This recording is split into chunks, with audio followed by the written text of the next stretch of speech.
A terceira unidade do nosso módulo sobre lazer e produção do conhecimento apresenta uma discussão conceitual sobre o lazer. Você conhece alguns autores que elaboraram conceitos de lazer? Você já parou para pensar sobre o conteúdo desses conceitos? A terceira unidade do nosso módulo é um convite para você refletir sobre esses dois pontos. Para início de conversa, eu gostaria de esclarecer que conceito não é sinônimo de definição. Um conceito vai muito além de uma frase colocada entre aspas. Por isso, ele pode ser considerado como sinônimo de compreensão, concepção ou entendimento. Como cada conceito nunca será totalmente equivalente àquilo que ele busca expressar, ele é apenas uma representação da nossa realidade. Desse modo, um conceito expressa a forma como cada pessoa vê e nomeia os distintos fenômenos. É por isso que um mesmo conceito pode gerar diferentes interpretações.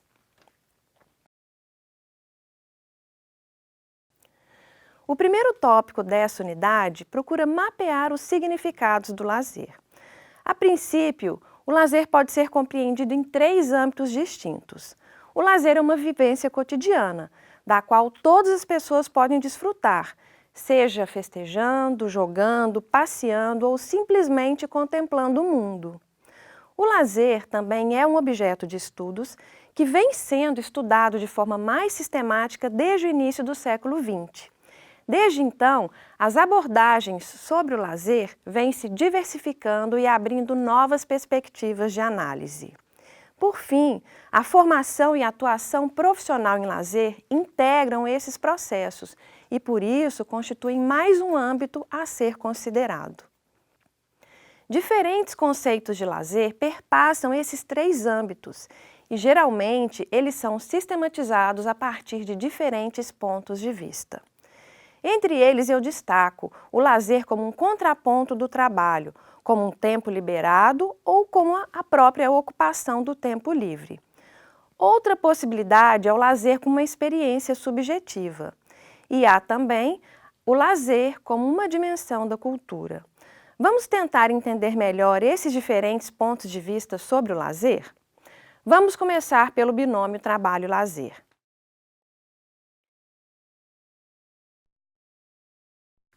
Alguns livros publicados em meados do século XX afirmavam que o lazer era uma fração de tempo situada no âmbito do chamado tempo livre. Visto por esse ângulo, o lazer é um fenômeno decorrente das conquistas trabalhistas que estabeleceram períodos de tempo institucionalizados para os descansos, os passatempos e as nossas diversões.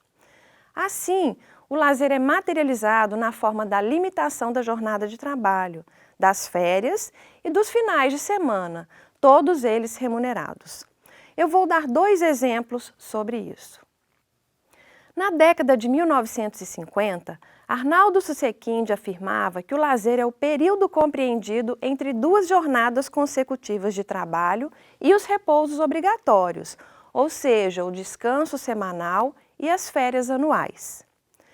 Já na década de 1970, Ethelbauser Medeiros também conceituou o lazer como um tempo de folga decorrente da interrupção do trabalho, no qual poderiam ser realizados vários divertimentos. Para ela, esses momentos de folga sempre existiram. A interpretação que restringe o lazer a um tempo subtraído da jornada de trabalho foi muito questionada, principalmente por Dumas-Edier. Para ele, o lazer é um conjunto de ocupações às quais o indivíduo pode se entregar de livre vontade para descansar, divertir ou desenvolver sua formação desinteressada. Isso acontece após esse mesmo indivíduo se livrar ou se desembaraçar das suas obrigações profissionais, familiares e sociais. O conceito de lazer formulado por Dumas-Edier foi criticado por alguns autores. No material didático deste módulo, você vai entender melhor por quê. A visão dicotômica que contrapõe o lazer e o trabalho foi difundida e é difundida por muitos autores, sobretudo por aqueles que consideram que esse fenômeno é um produto da sociedade moderna, urbana e industrial. Mas como explica Boaventura de Souza Santos, Numa relação dicotômica, nenhuma das partes tem vida própria. Seguindo essa lógica, é como se o lazer não pudesse ser pensado fora das suas relações com o trabalho ou com as obrigações. E isso limita muito a sua compreensão em diferentes contextos. Apesar dos conceitos que colocam lazer e trabalho em contraposição serem amplamente enfatizados em nosso meio, cada vez mais eles vêm sendo repensados e criticados. Isso porque eles não conseguem dar conta das complexidades e das novas dinâmicas que marcam o lazer, o trabalho e a nossa vida como um todo neste século XXI. Nos últimos anos, a compreensão de lazer como uma experiência subjetiva vem se destacando. Sem desconsiderar algumas contribuições mais específicas, essa abordagem ainda não encontrou muita ressonância nos estudos sobre o lazer no Brasil. Isso pode ser devido ao fato de que poucos autores brasileiros seguem essa perspectiva, ou pela resistência de alguns em conceituar o lazer apenas pelo aspecto da atitude. Isso é uma herança de Dumas Edier, que foi enfático ao dizer que o conceito de lazer é parcial, incompleto e limitado quando a atitude não está atrelada ao aspecto tempo. É por isso que muitos autores brasileiros, como Marcelino, afirmaram que a tendência entre os estudiosos do lazer era considerá-lo tendo em vista os dois aspectos, tempo e atitude. Atualmente, o conceito de lazer como experiência subjetiva apoia-se principalmente na psicologia, havendo hoje um destaque ao conceito de fluxo, que foi elaborado por um autor chamado Mihaly Csikszentmihalyi. Fluxo é um estado subjetivo de total absorção numa atividade que oferece uma satisfação profunda. Outro conceito que prioriza a experiência subjetiva é lazer sério, que foi elaborado na década de 1970 por Robert Stebbins, e esse conceito ainda detém significativa visibilidade internacional. O autor denomina de lazer sério a prática sistemática de uma determinada atividade por amadores, por praticantes de hobby ou voluntários, o que gera uma profunda autorrealização. Pode ser mencionado ainda o conceito de ócio humanista e, mais recentemente, de ócio valioso, proposto pelo espanhol Manuel Cuenca. O ócio humanista é uma experiência integral da pessoa e um direito humano fundamental. Esse conceito é bastante conhecido, claro, na Espanha, no México e alguns outros países latino-americanos. Ócio valioso, por sua vez, é definido por esse autor como um lazer com valores positivos para as pessoas e comunidades, baseado no reconhecimento da importância das experiências satisfatórias e de seu potencial de desenvolvimento social. Esses conceitos ainda não são muito utilizados por autores brasileiros. Além dessas possibilidades, há uma terceira perspectiva para se compreender o lazer. Conceituar o lazer pelo viés da cultura é um exercício relativamente incipiente na produção sistematizada sobre esse tema. Ao redimensionar o lazer como cultura, no final dos anos 80, Marcelino foi além do entendimento de Dumas Edier como um conjunto de ocupações. Porém, algumas heranças do autor francês ainda são identificadas no conceito formulado por Marcelino. Entre elas, eu cito o caráter desinteressado do lazer, o hedonístico enquanto a busca de satisfação e, em certa medida, o caráter liberatório. Quando o lazer é concebido pela perspectiva da cultura, uma pergunta fica em aberto. Será que o lazer é reconhecido como uma dimensão da cultura historicamente situada, que dialoga com as contradições sociais que marcam o Brasil e demais países da América Latina, da Ásia e da África, por exemplo? Essa questão não aparece ou é abordada de modo superficial em muitas produções teórico-conceituais sobre o lazer, tanto no Brasil como em outros países.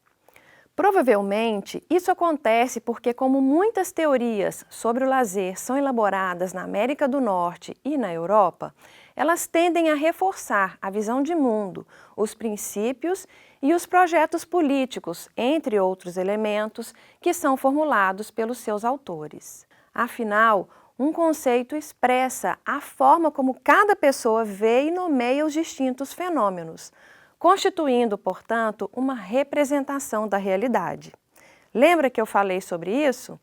Eu comecei essa videoaula justamente chamando atenção para esse aspecto. Nessa perspectiva, o lazer pode ser compreendido como um campo de práticas culturais lúdicas, contextualizadas e historicamente situadas. Qual será a pertinência dessa compreensão para o lazer vivido, pensado, estudado e trabalhado em diferentes realidades? Apesar de serem pouco conhecidos, diferentes modos de vida continuam acontecendo nos dias atuais. Como exemplo, podem ser citadas as coletividades indígenas, quilombolas, ribeirinhas e ciganas, entre várias outras que subsistem no Brasil e em outros países. O reconhecimento dessa diversidade apresenta grandes desafios para aqueles que buscam problematizar o lazer em diferentes realidades e perspectivas, visando garantir esse direito fundamental a todas as pessoas. Nessa perspectiva, entendo o lazer como uma dimensão da cultura que constitui um campo de práticas sociais vivenciadas ludicamente pelos sujeitos, estando presente na vida cotidiana em diferentes tempos, lugares e contextos. Essa compreensão, ao instigar e propor novos olhares sobre o lazer, acaba gerando controvérsias. Afinal, o mais comum é caracterizar o lazer como um fenômeno moderno, urbano e industrial que se opõe ao trabalho e às obrigações de diferentes naturezas. Mas a suposta oposição entre trabalho e lazer precisa ser repensada neste século XXI, que é marcado pela flexibilização laboral, somada à divisão internacional do trabalho e também ao avanço tecnológico. Tudo isso já deixou claro que os supostos limites entre trabalho e lazer estão cada vez mais difusos na nossa vida cotidiana.